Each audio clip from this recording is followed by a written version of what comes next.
गिट्टी खदान पोलीस ठाण्यात दाखल झालेल्या फिर्यादीनुसार प्रमोद लाडवे नावाच्या नागरिकाने ही धक्कादायक माहिती पोलिसांना दिली आहे.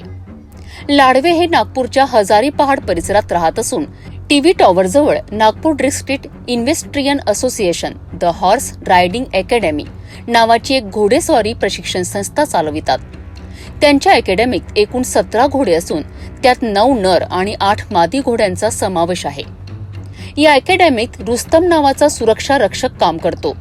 17 मे रोजी रात्री 11:30 वाजताच्या सुमारास रुस्तम याने लाडवे यांना कॉल करून माहिती दिली की सूरज उर्फ छोट्या खोब्रागडे नावाचा इसम अकॅडमीतून चोरी करून पळून गेला आहे.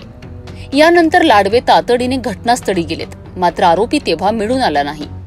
दुसऱ्या दिवशी सकाळी 7 वाजता लाडवे यांनी सीसीटीव्ही फुटेज तपासले असता धक्कादायक माहिती समोर आली आहे. सूरज उर्फ छोट्या खोब्रागडे याने केवळ अकॅडमीतनं 500 रुपये प्रति लोखंडी अँगल दराने एकूण 2000 रुपयांचा मुद्देमाल चोरला नव्हता, तर इरा नावाच्या मादी घोडीच्या पिल्ल्यावर अत्याचार करण्याचा प्रयत्न केला होता. आरोपी सूरज याने घोडीला शारीरिक पीडा दिल्याने फुटेजमध्ये स्पष्ट दिसते, अशी माहिती फिर्यादीत देण्यात आली आहे. या प्रकरणात गिट्टी खदान पोलिसांनी गुन्हा दाखल केला आहे.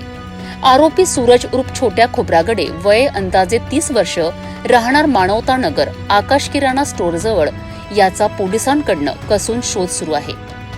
ही घटना केवळ चोरीची नाही तर मानवी अमानुषतेचा कळस गाठणारी आहे. या घटनेमुळे जनतेत प्रचंड संतापाचे वातावरण आहे. प्राणीप्रेमी संघटना, सामाजिक कार्यकर्ते आणि नागपूरकरांनी या विकृत कृत्याचा तीव्र निषेध केला आहे. पोलिसांनी तपास सुरू केला असून आरोपी लवकरच गजाआड जाईल असा विश्वास देखील नागरिक व्यक्त करीत आहेत. सीसीटीव्ही मधील फुटेजच्या आधारे हे प्रकरण कायदेशीरदृष्ट्या अधिक गंभीर वळण घेण्याची शक्यता आहे.